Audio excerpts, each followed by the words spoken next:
Assalamualaikum warahmatullahi wabarakatuh.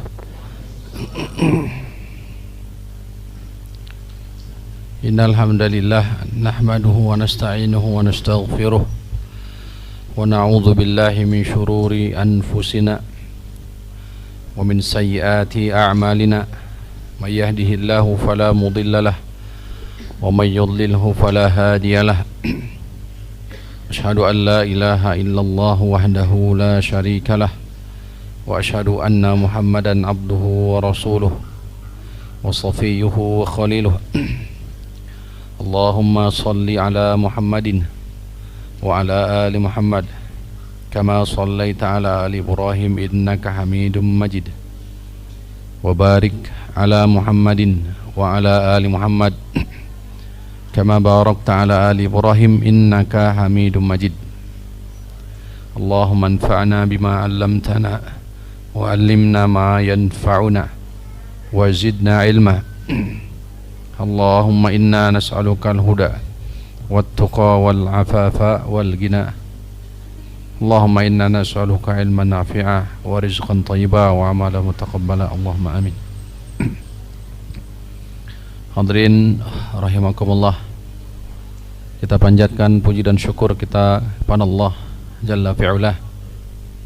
Alhamdulillah, sampai detik ini kita masih diberikan banyak kenikmatan, diberikan kesempatan, diberikan kesehatan, diberikan kekuatan dalam rangka taat kepada Allah Subhanahu wa taala. Wala tamutunna illa wa antum muslimun. Dan mudah-mudahan kita semua tidaklah wafat kecuali di atas dasar Islam. Berserah diri kita semua kepada Allah Rabbul Alamin. Hati kita berserah diri, lisan kita berserah diri, anggota badan kita pun ikut berserah diri. Allahumma amin. Salawat dan salam senantiasa dilimpahkan, dicurahkan kepada panutan kita semua, Nabi besar Nabi Muhammad sallallahu alaihi wasallam. Ikhwas sekalian hadirin rahimani wa rahimakumullah, sebagai muqaddimah saya bawakan faidah dari kitab Tauhid ketika muallif rahimahullahu taala membawakan sababu asyirki al-ghulu fi salihin, sebab munculnya kesyirikan, atau majaa anna sababa kufri bani Adam, sebab kekufuran bani Adam, kesyirikan bani Adam, wasababu tarkihim dinihim, demikian pula sebab mereka meninggalkan agama mereka, adalah al-ghuluwu fis salihin, sikap berlebih-lebihan terhadap orang-orang saleh.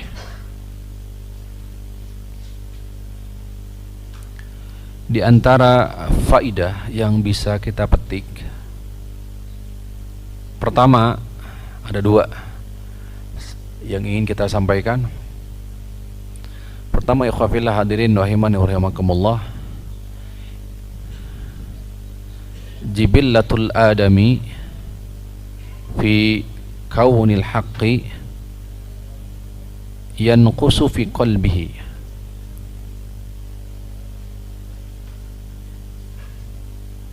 Yani tabiat manusia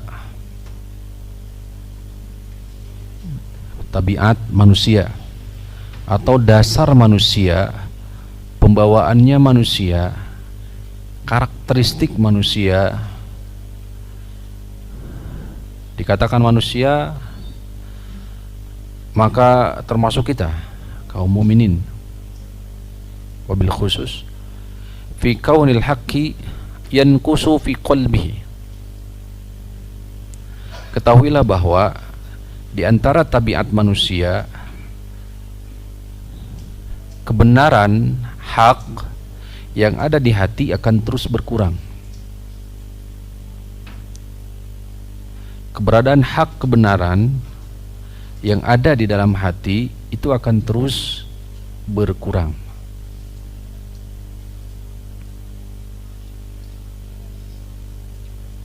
Wal batilu, sedangkan kebatilan, yazidu, umumnya terus bertambah.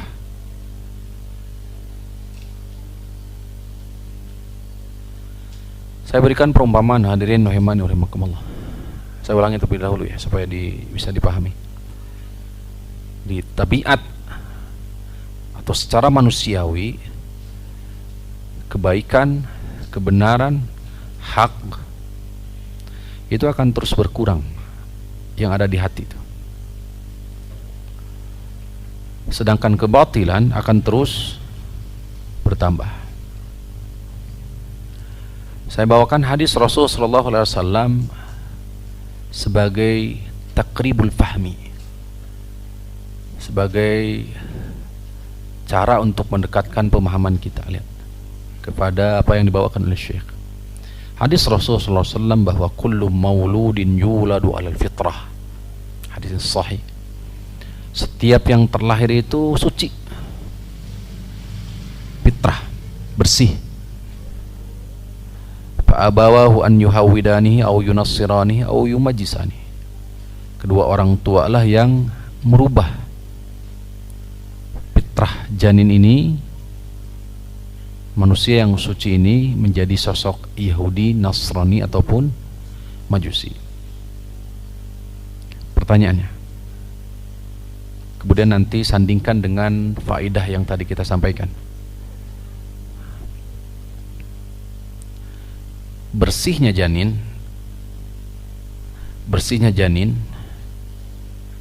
taruhlah ya, kita, keberadaan kita sekarang dengan dahulu ketika kita dalam keadaan janin atau bayi yang terlahir, sama tidak keadaannya? Dari sisi kesucian, kebersihan, sama enggak? Bersih, suci, tidak ada noda dosa, sama enggak kira-kira? Enggak. Suci, bersih. Maka lihat, suci, bersih, kebaikan. Ini kebaikan. Seiring dengan bertambah waktu, bertambah usia, apa yang terjadi dengan kebaikan ini? Apakah terus bertambah atau berkurang? Berkurang. Bagaimana kalau bapak dan ibu membiarkan hati kita tidak terus disirami? Dibiarkan begitu saja. Bisa dipahami, Pak? Jelas? Sebaliknya, apa yang terjadi kepada kita sekarang dibandingkan dengan kondisi keadaan kita ketika terlahir? Sama tidak? Lebih bersih mana? Lebih kotor mana? Lebih kotor kita? Lebih gelap? Jelas? Seiring dengan waktu, maka apa? Menunjukkan kebatilan itu, keburukan itu akan terus apa? Tambah. Sampai sini bisa dipahami bapak-bapak, ibu-ibu? Bagaimana seandainya kebaikan itu tidak disiram? Apa yang akan terjadi? Maka kebatilan akan terus bertambah. Dan bisa jadi kebaikan itu akan sirna. Walaupun hadis Nabi SAW mengatakan, la tazalu ta'ifatun min ummati zahirina alal haq. Akan senantiasa kumpulan manusia, orang dari umatku menegakkan hak. La yadurruhum man khadalahum hatta ya'ti amrullah. Orang-orang yang merendahkan, mencibir, menghina, tidak membuat mereka lemah. Hatta ya'ti amrullah, sampai hari kiamat. Akan senantiasa ada yang berpegang teguh terhadap hak kebenaran. Akan tetapi hal ini harus betul-betul dipahami dengan baik. Jika hati kita, kebaikan kita tidak terus disiram dengan sesuatu, dengan ilmu yang bermanfaat, apa yang akan terjadi? Maka kita akan terus ilmu kita akan terus berkurang. Bapak sudah hafal ini, sudah hafal itu, kalau tidak terus disiram, kira-kira apa yang terjadi? Terus bertambah hafalan? Enggak, hilang Pak. Karos ya. Tapi sekarang ya, dan apa yang kira-kira terjadi kalau seandainya demikian? Kebatilan justru akan terus bertambah. Maka kalau kita lebih rajin justru kepada hal-hal yang justru negatif, atau malas dalam hal-hal kebaikan, dalam menuntut ilmu kita malas, maka secara otomatis akan bertumpuk di hati kita justru kebatilan. Maaf, saya paham ya. Ini motivasi juga untuk pribadi, untuk antum semua juga, supaya terkedul gitu tah. Terutama dalam menuntut ilmu. Tong loba alasan dalam menuntut ilmu. Ibu-ibu. Baik, saya sendiri ibu-ibu. Satu lagi nih ibu. Ada hadis yang sahih, lihat. Nanti bapak ibu bisa dicek ya, di hadis barangkali banyak ya. Ahabul fima ma'na kurang lebih ya. Ahabul buq'ati indallahi masajiduha. Tempat yang paling dicintai oleh Allah adalah apa? Masjid. Wa abghadul buq'ati indallah masawiquha. Sedangkan tempat yang paling dimurkai, dibenci oleh Allah adalah apa? Pasar. Saya nanya, mana bapak dan ibu yang sering dikunjungi?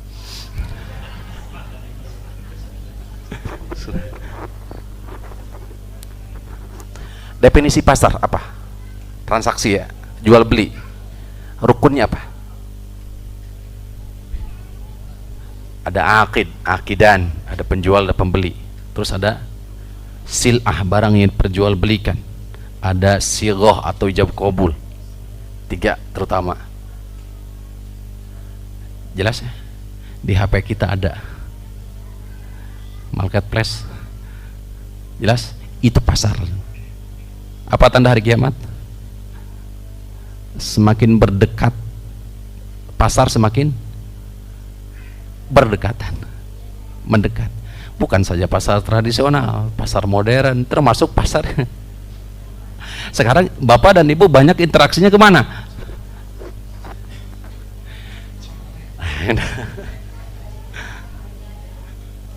udah tolong disebutkan atau bu?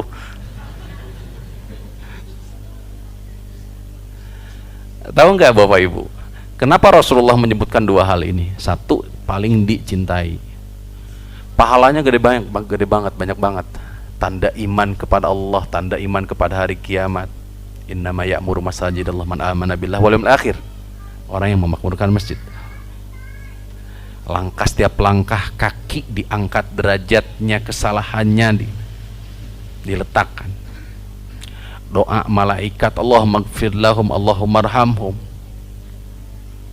Gitu ya. Belum lagi pahala-pahala yang lain, belum lagi nanti kelak di hari kiamat mendapatkan naungan ketika hati kita terpaut kemana? Masjid. Berbeda dengan pasar. Apa pasar? Di situ tempat berbagai keburukan, tempatnya syaitan. Tempat apa? Syaitan di situ. 2 hal ini sejatinya simbol, Pak. Itu simbol. Simbol dari apa? Simbol dari jati diri kita. Lebih cenderung kemana? Yang pertama, masjid adalah simbol akhirat. Simbol kita lebih besar ingatnya kepada siapa? Allah. Jadi kalau kita sering ke mana? Ke masjid, berhusnudzon, berbaik sangka, terus tingkatkan, jaga keikhlasan, kuatkan ketakwaan gitu, perketkan gitu. Tuh. Sedangkan yang satu lagi, pasar adalah simbol justru apa? Simbol kecenderungan hati terhadap dunia. Satu, simbol kecenderungan hati, terpautnya hati terhadap akhirat. Yang satu, simbol kecenderungan hati kita, besarnya hati kita, terpautnya hati kita terhadap apa? Dunia. Sekarang kita introspeksi masing-masing, muhasabah. Lebih gede mana? Lebih gede. Lebih sering kemana? Ke masjid, ke pasar? Ibu-ibu kemana ibu?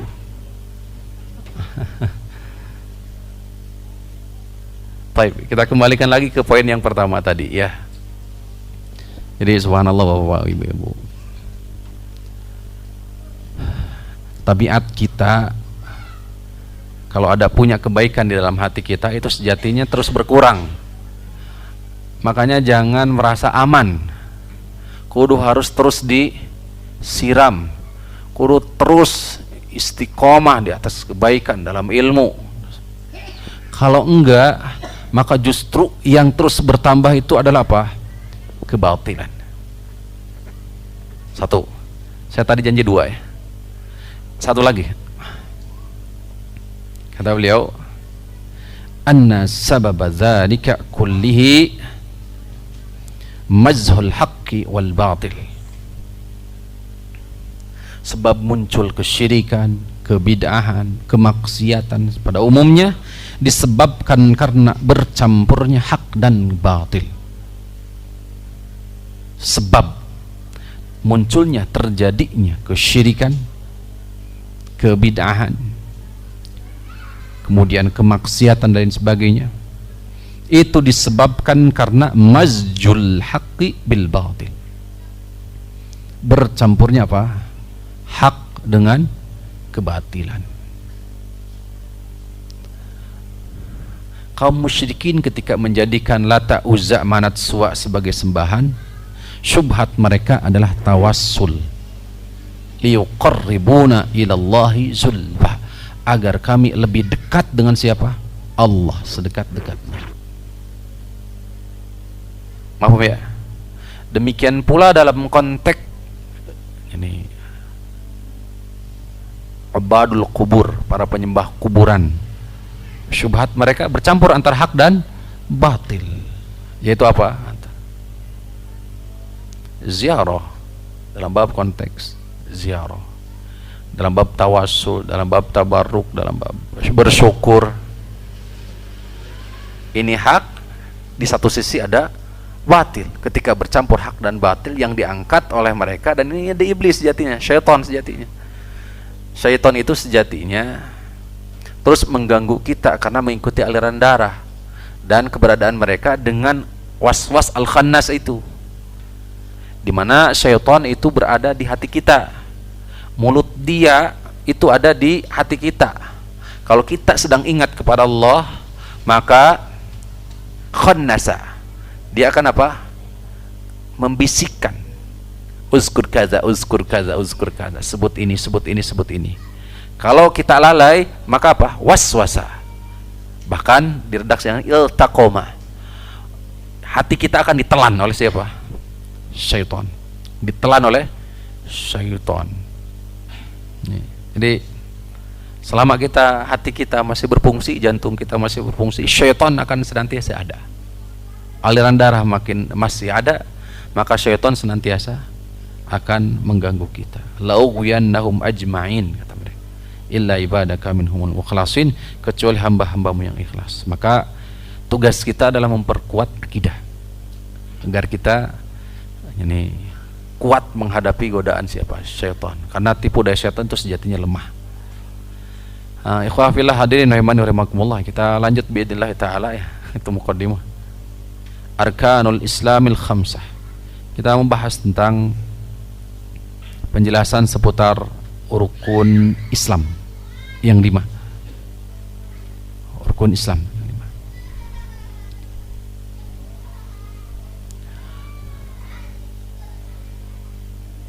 5. Qala al-muallifu rahimahullahu ta'ala dalam matan Sulamul Usul, faqad ata al-islamu mabniyun ala khamsin fahaqqiq wadri ma qad nukila awwaluha ar-ruknu al-asasu al-a'zamu wa huwa as-siratul mustaqimul aqwamu ruknu syahadataini fathbut wa'tasim bil urwatil wusqa allati la tanfasim wa thaniyan iqamatus salati wa thalithan ta'diyatuz zakati Warabi'u as-siyamu fasma' wattabi' wal khamisu al-hajju ala man yastati'. Di matan Sulamul Wusul ini terutama para tulab, para penuntut ilmu sigor ya,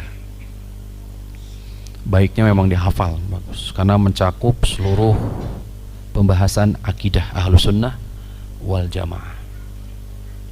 Tuh.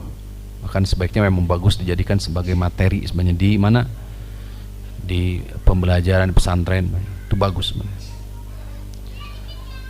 Telah datang Islam itu terbangun di atas 5.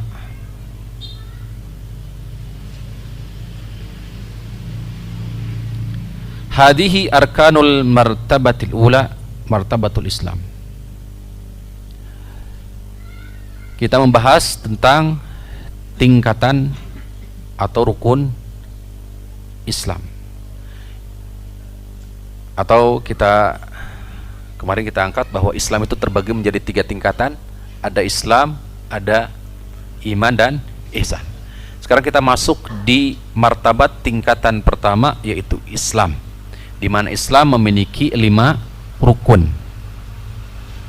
Dari 5 rukun ini terbagi secara umum kepada 2. Dari 5 rukun ini terbagi menjadi 2. Pertama, qauliyah, ucapan. Pertama, qauliyah, yaitu ucapan. Yang kedua adalah amaliyah, perbuatan. Sekali lagi, rukun Islam ini terbagi 2. Qauliyah, ucapan, dan amaliyah atau fi'liyah, perbuatan. Fal qauliyatu, ucapan adalah asy-syahadatani, asy-syahadatan, 2 kalimat syahadat. Makanya diterjemahkan mengucapkan 2 kalimat syahadat. Jadi qauliyah adalah 2 kalimat syahadat, ucapan. Wal amaliyah, adapun amaliyah, perbuatan, al-baqi, sisanya. Tadi rukun Islam itu ada 5. 1, syahadat. 2, sholat. 3, zakat. 4, saum di bulan Ramadan. 5, haji ala man yastati'. Fahaqi qadri ma qad nukila, pahami betul-betul, ketahui dengan pasti. Awwaluhar ruknu al-asas, yang pertama, rukun utama yang paling agung, dia adalah siratal mustaqim. 2 kalimat syahadat ya. 2 kalimat syahadat adalah siratal mustaqim. 2 kalimat syahadat itu adalah apa? Siratal mustaqim, jalan yang lurus. Al-aqwamu, yang paling lurus.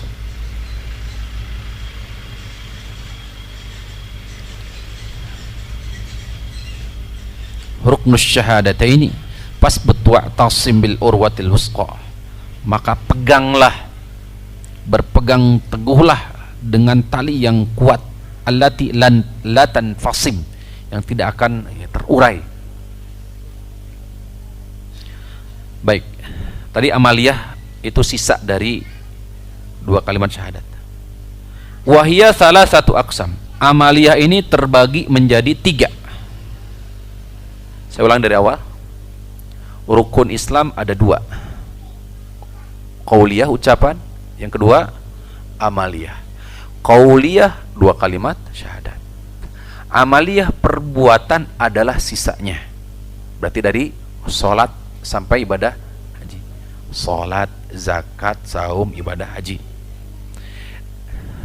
Amaliyah ini terbagi menjadi 3. Amaliyah ini terbagi menjadi 3. Pertama, badaniyah, ibadah badan, amalan badan. was-shaumu dan saum. Salat dan apa? Mohon maaf. Badaniyah itu apa? Contohnya salat dan saum. Amaliyah badaniyah contohnya adalah salat dan saum. Wa maliyah yang kedua adalah harta, yaitu zakat.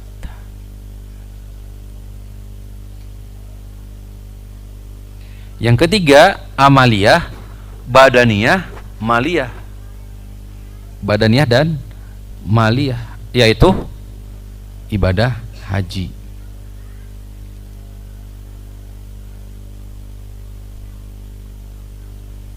Sampai di sini bisa dipahami ya. Wa qaulul qalbi wa amaluhu syartun fi dzalika kullihi kama taqaddam. Ucapan hati yaitu niat. Ucapan hati yaitu niat. Wa amaluhu dan amalannya merupakan syarat diterimanya ibadah. Jadi wa qaulul qalbi wa amaluhu syartun fi dzalika kullihi kama taqaddama. Ucapan hati dan perbuatannya merupakan syarat ini semua. Jadi rukun Islam syaratnya harus dua tadi, yaitu apa? Ucapan hati dan amalan hati atau amalan perbuatan. Seperti dua kalimat syahadat, maka harus diucapkan di hati tapi juga harus diamalkan. Apa amalannya? Amalannya amalan apa tadi? Lisan. Berarti harus diikrarkan. Demikian pula seperti sholat, saum, kan harus ada niat, karena innamal amalu binniyat. Setiap amalan harus tergantung kepada niat. Wan nususu fi hadhihi al-umuril khamsati katsiratun jiddan. Nas hadis-hadis yang menyebutkan tentang rukun Islam ini banyak sekali, bahkan kategorinya. Di antaranya ada hadis Jibril, hadis malaikat Jibril yang sudah dibahas. Contoh yang lain, saya bacakan beberapa hadis karena banyak sekali. Hadis Ibnu Umar fi sahihain, Imam Bukhari, Imam Muslim meriwayatkan. Bunyal Islamu ala khamsin. Ya, sami'tu Rasulullah sallallahu alaihi wasallam yaqul bunyal Islamu ala khamsin. Islam terbangun di atas 5. Syahadati alla ilaha illallah. Persaksian bahwa tidak ada ilah yang berhak diibadahi dengan sebenarnya kecuali Allah. Dan persaksian bahwa Nabi Muhammad adalah utusan Allah.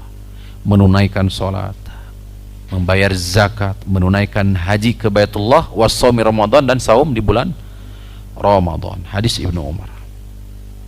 Faqala lahu rajulun wal jihadu fi sabilillah. Kemudian ada seseorang bertanya, "Ya Rasulullah, apakah jihad fi sabilillah?" Qala Ibnu Umar, kata Ibnu Umar, "Al jihadu hasanun." Jihad juga baik. Hakadha haddatsana Rasulullah. Ini saja yang disampaikan oleh siapa? Rasulullah, yaitu rukun Islam tadi. Jadi kenapa jihad fisabilillah? Padahal di hadis yang lain dikatakan al jihadu fisabilillah zirwatus sanami. Puncak amalan itu adalah apa? Jihad fisabilillah. Tapi kenapa tidak dimasukkan ke dalam kategori ini? Ya, saya banyak paparan para ulama terkait hal ini. Wa minha, di antaranya ya, hadis Anas bin Malik. Saya pilih ya. Hadis Anas bin Malik. Kunna nuhina an nas'ala Rasulullah. Dahulu kami dilarang oleh Rasul bertanya. Karena di antara karakteristik kaum Bani Israel adalah apa? Kasratu masailihim wa ikhtilafuhum ala anbiya'ihim. Banyak bertanya dan menyelisihi para nabi mereka. Maka para sahabat itu dilarang untuk banyak bertanya. Dan jangan ragukan kecintaan para sahabat terhadap Rasulullah SAW. Betapa besar kecintaan mereka terhadap Rasulullah, bahkan melebihi dirinya sendiri. Bagaimana Umar bin Khattab dan yang lainnya. Fakana yu'jibuna, kata Anas bin Malik, kana yu'jibuna an yaji'a ar-rajulu min ahlil badiyati al-akilu. Hal yang paling kami kagumi, yang paling kami harapkan adalah ketika datang seseorang dari ahli Badiyah, pelosok Arab Badui. Karena mereka diberikan apa? Kelapangan untuk bertanya, berbeda. Karena kalau orang-orang pelosok disipati dengan apa? Jauh dari ilmu, sehingga diberikan kesempatan untuk apa? Bertanya. Karena Ibnu Abbas ketika ditanya, dengan apa engkau menuntut ilmu? Bilisanis sa'ul wa qalbun uqul. Kunci dalam menuntut ilmu itu dua, kata Ibnu Abbas. Lisanin sa'ul, lisan yang banyak bertanya, dan qalbun, hati yang mau dan banyak sering apa? Berpikir. Tuh. Maka ketika ada orang Arab Badui yang berakal bertanya kepada Rasulullah, wa nahnu nasma'u, maka kami pun menyimak. Faja'a rajulun min ahlil badiyati faqala ya Muhammadu. Lihat, mereka juga mereka memanggilnya kepada Rasulullah dengan nama. Kan enggak boleh kan? Atana rasuluka, telah datang kepada kami utusanmu. Ini salah satu hikmah juga, bahwasanya kaum muslimin harus mengutus duat. Sebagaimana Rasulullah mengutus sebagian para sahabat kepada apa? Penjuru. Sebut saja Mu'adz bin Jabal ke Yaman, Ali bin Abi Thalib, Abu Musa al-Ash'ari, dan seterusnya ke Yaman itu semua. Telah datang kepada kami utusanmu, faza'ama, dan dia menganggap bahwa annaka taz'umu annallaha ta'ala arsalaka, engkau menganggap bahwa Allah telah mengutusmu. Qala shadaqa, dia benar. Qala faman khalaqas sama, siapa yang menciptakan langit? Qala Allah. Qala faman khalaqal arda, siapa yang telah menciptakan bumi? Qala Allah. Qala faman nasaba hadhil jibala, siapa yang telah menancapkan gunung ini? Wa jala fiha ma ja'al, dan telah menjadikan apa yang ada di dalamnya? Qala Allah. Fabilladzi khalaqas sama wa khalaqal arda, demi zat yang telah menciptakan langit dan bumi dan menancapkan gunung ini, Allahu arsalaka, benarkah Allah yang telah mengutusmu? Lihat, qala sallallahu, na'am, benar. Tasabut ya, dari khabar. Karena ilmu itu tiga. Ilmu itu tiga. Ilmul yakin, ainul yakin, hakul yakin. Sahabat ini baru sampai kepada ilmu yakin karena baru berita dari siapa? Utusan Rasulullah. Belum sampai ke tahapan ainul yakin, melihat dengan panca indera sendiri, didengar langsung dari siapa? Rasulullah. Maka beliau ada upaya untuk naik level. Nanya langsung kepada siapa? Rasulullah. Tuh. Maka kata Rasul, benar. Nah, ini satu. Al-Quran itu disifati, Al-Quran dan Sunnah disifati dengan apa? Hakul yakin. Mengapa? Hakul yakin. Apa hakul yakin itu?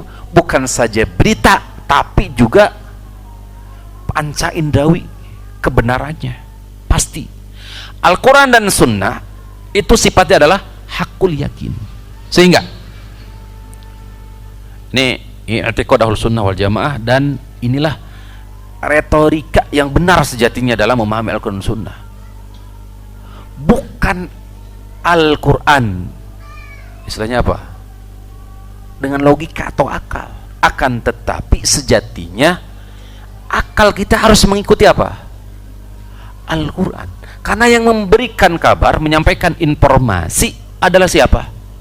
Allah Subhanahu wa ta'ala. Yang sifatnya adalah hakul yakin. Sedangkan akal manusia itu sifatnya apa? Zon, perkiraan. Ada yang benar, ada yang keliru. Bisa dipahami? Sebagian justru ada yang menimbang Al-Quran itu justru tolak ukurnya, jadi patokannya itu adalah apa? Justru akal, logika. Padahal bukan itu sebenarnya. Ahlus Sunnah wal Jamaah semestinya apa? Al-Quran menjadi titik pembenaran. Kita lanjutkan bismillah. Wassallallahu ala nabiyina Muhammadin wa ala alihi wasallam.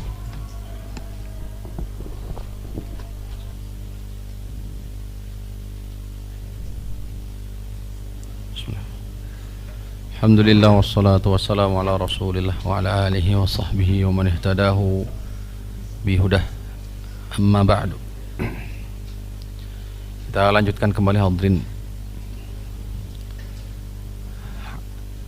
Sahabat yang mulia Anas bin Malik menuturkan bahwa di antara perkara yang paling kami senangi adalah ketika seseorang datang dari Arab Badui yang berakal kemudian bertanya kepada Rasulullah, maka kami pun menyimak. Maka kita lanjutkan. Qala faza'ama rasuluka anna alaina khamsa salawatin fi yaumina wa lailatina. Utusanmu menganggap bahwa kami memiliki kewajiban untuk menunaikan sholat 5 waktu sehari semalam. Qala sadaqa, benar dia. Qala fabilladzi arsalaka Allahu amuruka bihada. Apakah benar yang telah menyuruhmu itu adalah Allah? Qala na'am, benar. Qala wa za'ama rasuluka. Utusanmu juga menganggap bahwa kami ini alaina, kewajiban kami adalah saum di bulan Ramadan fi sanatina, 1 tahun. Maksudnya di tahun kami 1 bulannya, syahrul Ramadan. Qala sallallahu alaihi wasallam na'am, sadaqa, benar. Qala fabilladzi arsalaka Allah Allahu amuruka. Apakah benar Allah yang telah menyuruhmu itu? Qala na'am. Wa za'ama rasuluka anna alaina hajjal baiti. Ini rukun Islam semua. Dan utusanmu mengatakan bahwa kami wajib menunaikan ibadah haji man istata'a ilaihi sabila, bagi siapa yang mampu. Qala sallallahu alaihi wasallam sadaqa, benar. Qala thumma walla. Akhirnya orang tersebut pun berpaling, maksudnya mundur dari Rasulullah SAW setelah itu. Ini menunjukkan betapa ini jauh daripada ilmu adab, makanya dapat rukhsah, keringanan. Lah kita ini bukan Arab Badui yang jauh dari peradaban, tentunya tidak layak memiliki karakter seperti ini. Ya. Lihat apa kata Rasulullah SAW terhadap orang ini. Kalau kata beliau, walladzi ba'atsaka bil haqq nabiyya, ya, la azidu alaihinna syai'a. Kata dia sambil berpaling, ya, seraya berkata, dia meninggalkan Rasulullah sambil dia mengatakan, demi jiwa ini, walladzi ba'atsaka, demi zat yang telah mengutusmu dengan membawa kebenaran, ya, telah mengangkat menjadi nabi, la azidu alaihinna syai'a, aku tidak akan menambah sedikit pun dari tadi yang disampaikan, ya, rukun Islam tadi. Wala anqusu minhunna syai'a, dan tidak akan aku kurangi itu sedikit pun. Faqala Nabi, kata Nabi sallallahu alaihi wasallam, la in sadaqa la yadkhulanna al jannah. Jika dia jujur, dia benar, maka pasti dia akan masuk surga. Rukun Islam. Kita sedang berbicara tentang apa? Rukun Islam. Maka ini kedudukan rukun Islam yang ditanyakan oleh Arab Badui. Jika benar dia betul-betul berpegang teguh dengan rukun Islam ini, maka apa? Masuk surga. Nanti insya Allah pembahasan rukun, rincinya apa itu rukun, nanti di pembahasan secara rinci, ya, di 2 kalimat syahadat dan seterusnya. Satu lagi hadis masih dari Arab Badui, riwayatkan Imam Bukhari, Imam Muslim, dari Talha bin Ubaidillah, anna a'rabiyan ja'a ila Rasulillah, sama orang Arab Badui juga datang kepada Rasulullah, sa'irar ra'asi, dalam keadaan kepala sudah bercucuran, itu maksud basah, terlihat bekas apa? Wudu. Faqala ya Rasulullah akhbirni madza faradallahu alayya minas shalah. Wahai Rasulullah, kabarkan kepadaku apa saja yang telah Allah pardukan untukku dari salat. Faqala as-salawatil khamsa illa an tatawwa'a syai'an. Salat 5 waktu kecuali engkau hendak bertatawwu'. Ini dijadikan hadis ini sebagai umdah, ya, terutama para ulama yang menganggap bahwa salat yang fardu hanya apa? Salat sehari 5 waktu. Faqala akhbirni ma faradallahu alayya minas siyam. Jadi banyak perdebatan tentang hadis ini, tentang hujjah ini, hadis ini tentang saum. Akhbirni, berikan kabar kepadaku tentang ma faradallahu alayya minas siyam, apa yang telah Allah pardukan untukku dari saum. Qala syahrul Ramadan illa an tatawwa syai'a. Saum di bulan Ramadan kecuali engkau hendak tatawwu', menambah. Berarti yang lainnya adalah tambahan. Faqala akhbirni bima faradallahu alayya minaz zakat. Apa yang telah Allah pardukan untukku berupa zakat. Qala fa akhbar Rasulullah bi syari' Islam. Maka Rasulullah SAW menyebutkan syariat Islam, rukun Islam. Faqala walladzi akramaka, demi zat yang telah memuliakanmu, la atatawwa'u syai'an wala ankusu, aku tidak menambah dan tidak akan mengurangi, mimma faradallahu alayya syai'an, dari apa yang telah Allah pardukan untukku. Faqala Rasulullah, kata Rasulullah, aflaha in sadaqa, jika benar maka, jika jujur dia, aflah, pasti akan bahagia. Au dakhala jannata in sadaqa, atau dengan kalimat yang lain, dia pasti masuk surga jika dia jujur. Hadirin rahimanirrahimakum, inilah hadis-hadis seputar rukun Islam, ya. Baik, saya kira itu saja. Mudah-mudahan poin intinya bisa dipahami, ya. Jika ada kebaikan, maka mudah-mudahan Allah Rabbul Alamin memberikan kemudahan untuk kita semua dalam rangka mengamalkannya. Mudah menjadi wasilah menguatkan keimanan, ketauhidan kita. Kemudian juga mudah-mudahan jadi bagian dari motivasi dalam rangka takwa kepada Allah Subhanahu wa taala. Kekeliruan, kealfaan tentu minni, dari pribadi, wa minasyaiton, tentu dari syaitan.